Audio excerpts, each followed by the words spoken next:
AC English paper में sentence का जो सीरीज चल रहा है ये दूसरा वीडियो है।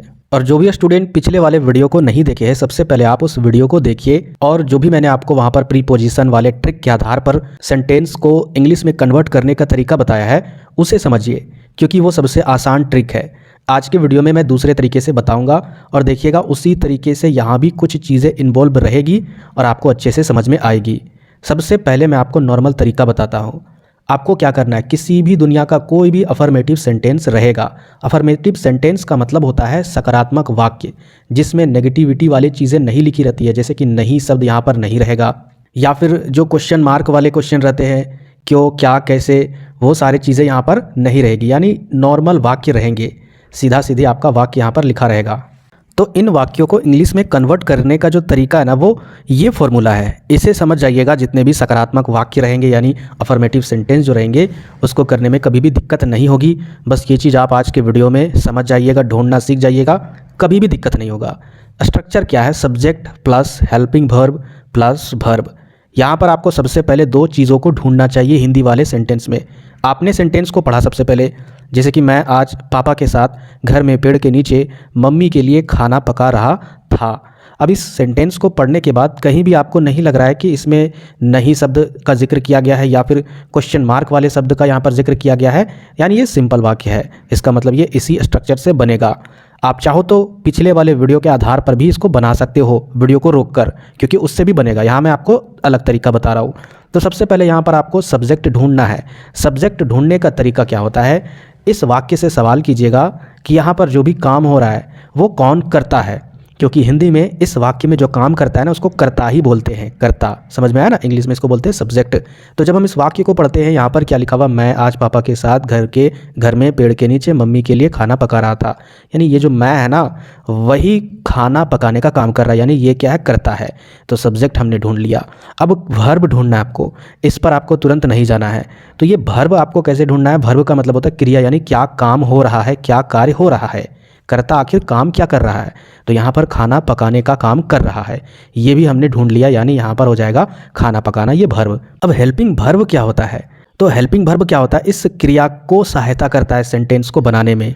तो इस तरीके से अलग अलग काल के आधार पर ये सारे क्या है, सहायक क्रिया है। जैसे कि प्रेजेंट में अगर कोई चीज़ लिखा रहेगा, जैसे यहाँ पर था की जगह पर है रहता, तो यहाँ पर हम लोग इज डालते हैं हेल्पिंग वर्ब में, और यहाँ पर इज का मतलब होता है यानी प्रेजेंट में वो चीज़ हो रही है।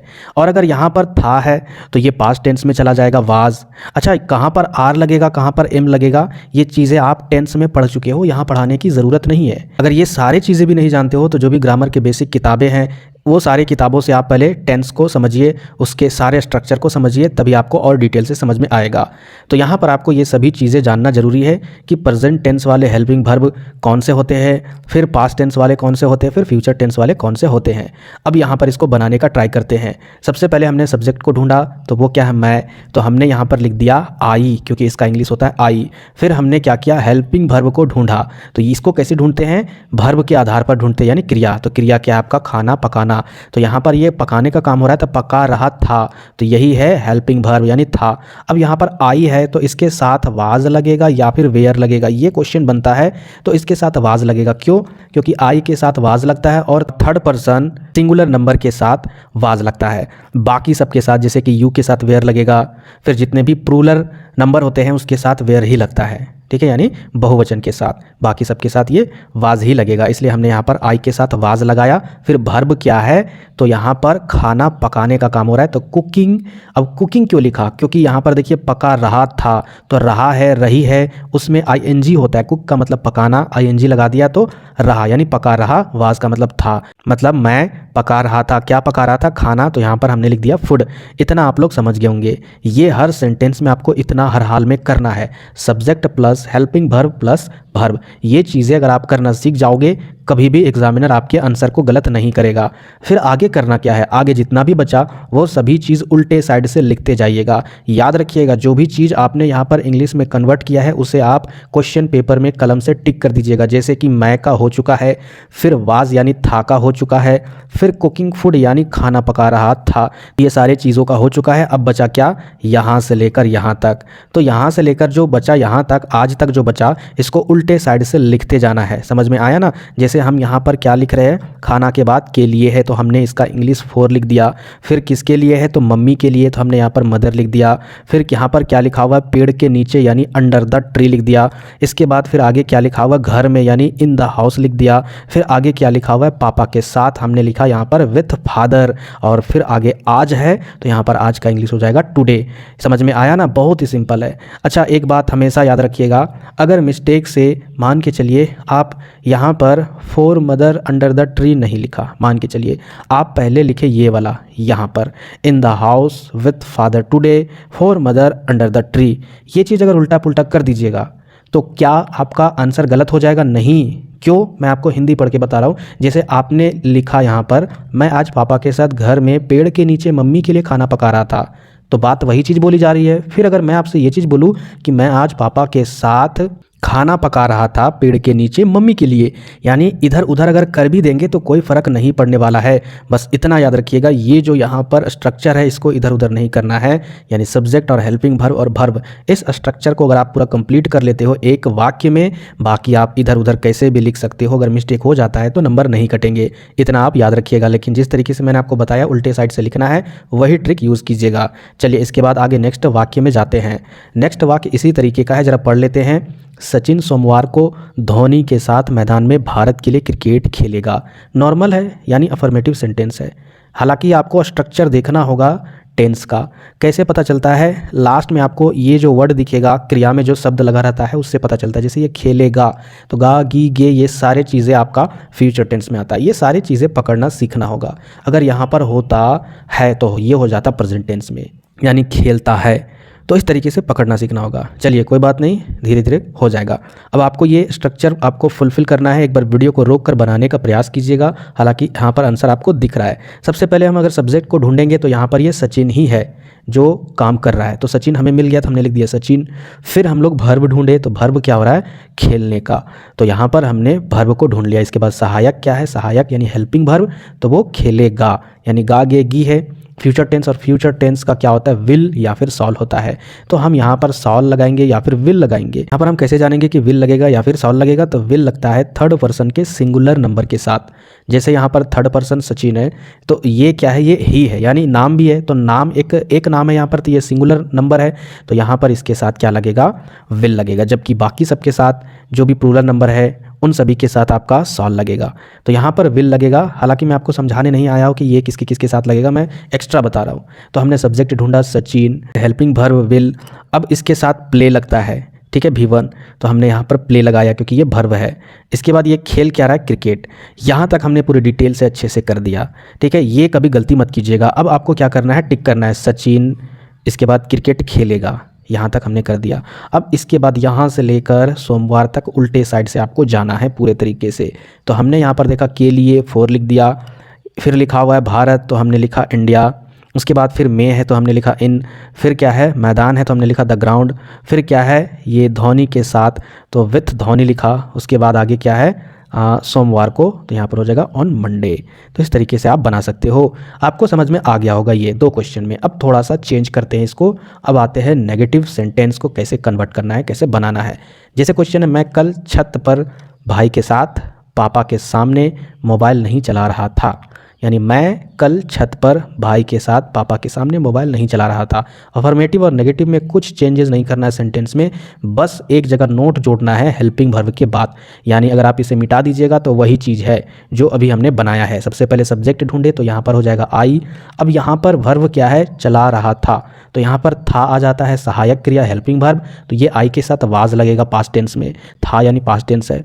अब हमने अभी देखा क्या, हेल्पिंग वर्ब के साथ नोट लगाना है जब भी नेगेटिव वाले सेंटेंस आते हैं। तो हम यहाँ पर वाज के साथ नोट, अगर ये रहा है होता तो यहाँ पर होता आई एम, ठीक है, या फिर रहा हूँ, चला रहा हूँ, तो यहाँ पर एम होता और यहाँ पर एम के बाद तुरंत नोट ही लगता, यानी हेल्पिंग वर्ब के साथ नोट लगाएंगे तब ये नहीं वाला वाक्य कंप्लीट हो जाएगा। तो आई वाज नोट। अब यहाँ पर क्या, चलाना का मतलब हो गया मोबाइल को यूज़ करना, तो यहाँ पर क्या हो रहा है, तो यहाँ पर क्या हो रहा है, चला रहा है यानी यूज़ कर रहा है, तो ING लगेगा रहा रही में, तो हो गया I was not using mobile. इस तरीके से इन सभी चीज़ों को टिक कर लीजिए और मैं को टिक कर लीजिए, बाकी सब चीज़ को उल्टे साइड से इस तरीके से लिखते जाना है। जैसे इसके बाद क्या हो जाएगा, सामने तो हो जाएगा इन फ्रंट, उसके बाद फिर क्या है पापा के साथ तो हो जाएगा ऑफ फादर, फिर हो जाएगा भाई के साथ विथ ब्रदर, उसके बाद छत पर तो हो जाएगा ऑन द रूफ, और उसके बाद कब, कल बचा हुआ है तो ये हो जाएगा यस्टरडे। तो इस तरीके से आपको नेगेटिव वाले सेंटेंस को बनाना है। फिर आगे बढ़ते हैं, नेक्स्ट आपका यहाँ पर अलग टाइप के हैं, नेगेटिव हमने बता दिया। अब यहाँ पर क्या है, जैसे आपको सबसे पहले हिंदी में ही ये वाक्य स्टार्ट होगा तो सबसे पहले क्या शब्द से ही, क्यों शब्द से ही, या फिर कैसे या कब या फिर कहाँ, ऐसे शब्द शुरू में ही अगर लगे रहेंगे तो वो समझ जाइएगा उस समय आपको थोड़ा सा दिमाग लगा के करना होगा। ये क्वेश्चन मार्क वाले सेंटेंस होते हैं, दो तरह के होते हैं। एक और टाइप का क्वेश्चन मार्क के सेंटेंस होते हैं जो मैं आपको अभी आगे बताऊँगा तो इसको कैसे किया जाता है। इसमें क्या किया जाता है, जो हेल्पिंग वर्ब है, जैसे आप यहाँ पर इस स्ट्रक्चर में क्या देखे, हेल्पिंग वर्ब यहाँ पर था, इसको सब्जेक्ट से पहले लिख दिया जाता है और उसके बाद सब्जेक्ट, उसके बाद फिर वर्ब को लिख दिया जाता है इस तरीके से, और कुछ नहीं किया जाता, बाकी सारा काम उसी तरीके से होगा। जैसे यहाँ पर देखिए, क्या वह 2 साल पहले आगरा में परिवार के साथ ताजमहल देख चुका है, तो सबसे पहले आपको यहाँ भी क्या ढूंढना है, यहाँ पर भी ढूंढना है आपको सब्जेक्ट, क्योंकि आपको पकड़ना है ना। बाद में फिर सहायक क्रिया ढूंढकर उसके बाद पहले लगा दीजिएगा। सब्जेक्ट क्या है, वह, उसके बाद फिर आपको वर्ब ढूंढना है। वर्ब क्या है, तो वह देखने का काम कर रहा है, यानी देख चुका है, तो यहाँ पर हमने वर्ब भी ढूंढ लिया। अब उसके बाद हम लोग क्या करेंगे, इसको यूज़ करेंगे। तो यहाँ पर चुका, चुकी है, और ये वह है यानी ही, और उसके साथ क्या लगेगा, सहायक क्रिया यानी हेल्पिंग वर्ब हैज़ या फिर हैव, याद रखिएगा हैज़ या फिर हैव लगेगा। अब यहाँ पर ही के साथ क्या लगता है, तो हैज़ लगता है, ठीक है। तो यहाँ पर ये जो हैज़ है वह हेल्पिंग वर्ब है। अब हम इसको क्या करेंगे, पहले यूज करेंगे। जैसे यहाँ पर पहले यूज है तो हम लोग यहाँ पर हैज़ लिख दिए, फिर क्या लिखेंगे, यानी उलट दिए हैं, फिर सब्जेक्ट को लिखेंगे। सब्जेक्ट क्या है, ही है, तो हमने ही को लिखा। अब इसके बाद वर्ब को लिखेंगे। वर्ब क्या है, देखना, तो हमने यहाँ पर देखना का इंग्लिश लिख दिया सीन। अब किसको देख रहा है भाई, द ताजमहल। जहाँ तक हमने लिखा है उसको टिक कर दीजिए, यानी वह क्या भी हमने लगा दिया। क्या कहाँ लगाया, हैज़ को पहले जो लिखा ना वही क्या हो गया, क्या वह, उसके बाद ताजमहल देख चुका है, ये हमने यहाँ पर लिख दिया है। अब यहाँ से लेकर यहाँ तक उल्टे साइड से लिख देना है, जैसे कि के साथ यानी परिवार के साथ, विथ फैमिली, में का इंग्लिश इन, आगरा का आगरा, पहले यानी 2 साल पहले, बिफोर 2 ईयर्स। तो उम्मीद करते हैं कि ये समझ में आ गया होगा। अब हम लोग दूसरे टाइप के क्वेश्चन वाले सेंटेंस को देखेंगे।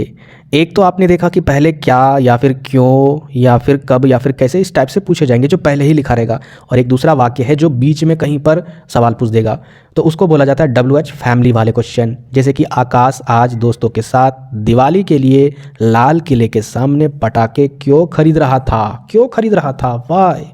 तो इस तरीके से सेंटेंस को बनाने का जो तरीका होता है WH फैमिली को लगाकर होता है। यानी यहाँ पर हेल्पिंग वर्ब को पहले नहीं लिखिएगा। कहाँ लिखिएगा, जहाँ पर वाक्य के शुरू में क्या रहेगा, पहले ही आपसे पूछा जाएगा क्वेश्चन। और अगर बीच में या फिर कहीं लास्ट में रहेगा क्यों खरीदा, पूरा सेंटेंस बोलने के बाद आखिर तुम इसे क्यों कर रहे हो, तो उस जगह पर WH फैमिली का यूज किया जाता है। कैसे करना है वो देखिए। यहाँ पर क्यों बोला गया है, तो क्यों का इंग्लिश क्या होता है, वाई। तो सबसे पहले हम लोग यहाँ पर वाई लिख देंगे।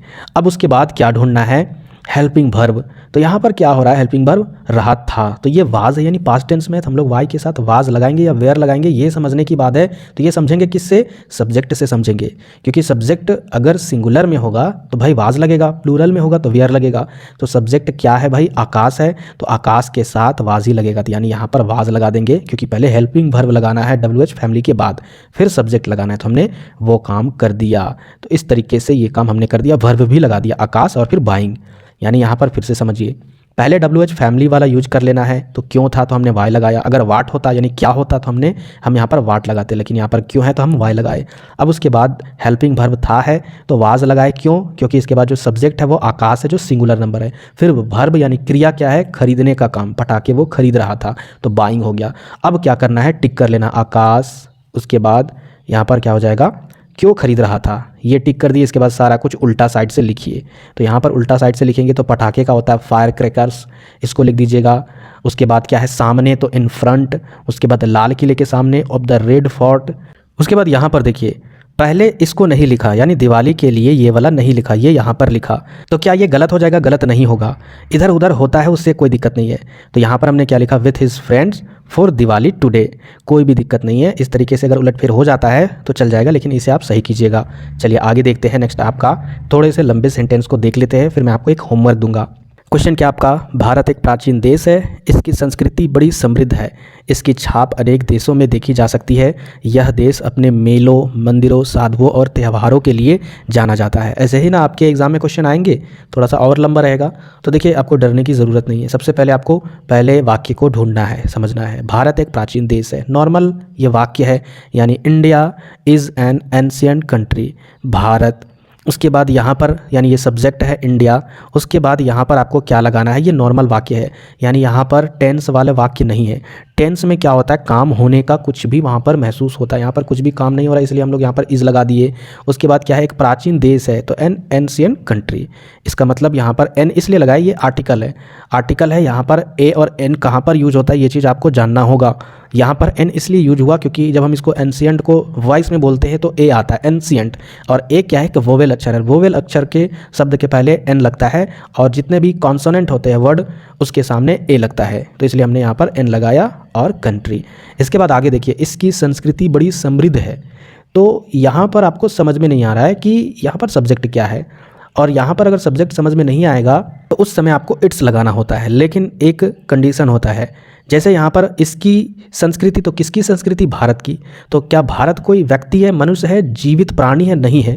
तो जो भी निर्जीव चीज़ें होती है ना, अगर उसके बारे में इसकी, उसकी, उसका, इसे, उसे अगर ऐसे चीज़ से संबोधित किया जाता है सब्जेक्ट में, तो उस समय इट्स लगाया जाता है।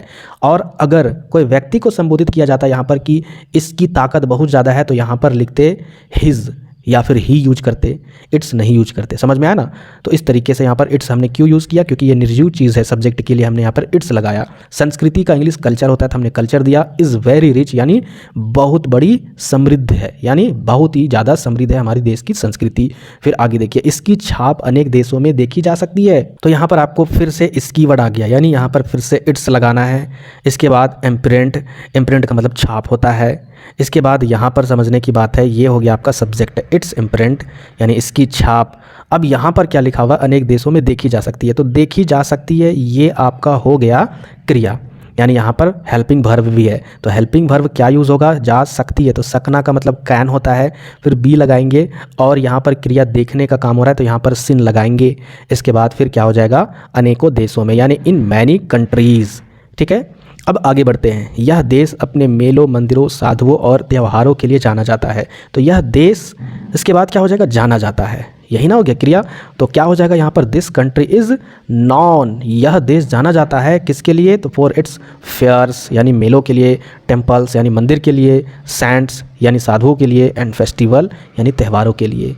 तो इस तरीके से प्रैक्टिस कर करके आपको बनाना है। थोड़ा सा पिछले वाले वीडियो से ये टफ है हालांकि, लेकिन दोनों तरीका अगर आप जान लीजिएगा तो आपको बनाने में दिक्कत नहीं होगा। ये तरीका बनाने का मेन मकसद, या फिर बताने का जो मेन मकसद है ना, कि बहुत सारे लोग गलती कर देते हैं किस चीज़ में, कि वो इसको नहीं समझ पाते हैं। ये सही अगर आपने वाक्य में लिखा, बाकी इसके बाद अगर टेढ़ा मेढ़ा लिख दोगे तो नंबर नहीं कटेगा, लेकिन इस चीज़ को आपको सही तरीके से यूज करना है। वाक्य को देखकर कौन से टाइप का वाक्य है उस हिसाब से। तो आपके लिए यहाँ पर एक होमवर्क है, इसे ज़रूर पढ़ लीजिएगा, इसको देख लीजिएगा, बनाने का ट्राई कीजिएगा कि ईश्वर ने हमारे लिए चांद बनाया है, उसने सूर्य बनाया है, आदमी घर बनाता है, आदमी ने कंप्यूटर तथा परमाणु बम बनाया है, परंतु आदमी एक भी फूल नहीं बना सकता। हमें ईश्वर की पूजा करनी चाहिए। फूल का मतलब ये फ्लावर हो जाएगा। तो नॉर्मल है, आप इसका प्रैक्टिस कर लीजिएगा, और नए व्यूवर जरूर सब्सक्राइब कर लीजिएगा। इसके बाद आपको वाक्य के सेंटेंस में दिक्कत नहीं होनी चाहिए। थोड़ा बहुत ग्रामर आप अपनी मजबूत रखिएगा, कुछ टेंस आपको कंप्लीट कर लेना है, उसके स्ट्रक्चर को देख लेना है। इसके अलावे जितने भी वाक्य से रिलेटेड चीज़ें उसको खुद से भी प्रैक्टिस कर लीजिएगा, यूट्यूब वगैरह से मत कीजिएगा। जो ऑक्सफर्ड जूनियर इंग्लिश ग्रामर होता है ना, उससे कर लीजिएगा, आपका काम बन जाएगा। बाकी मेरे वीडियो को ही अगर देख लीजिएगा तो आपका कंप्लीट हो जाएगा। मिलते हैं फिर नेक्स्ट वीडियो में।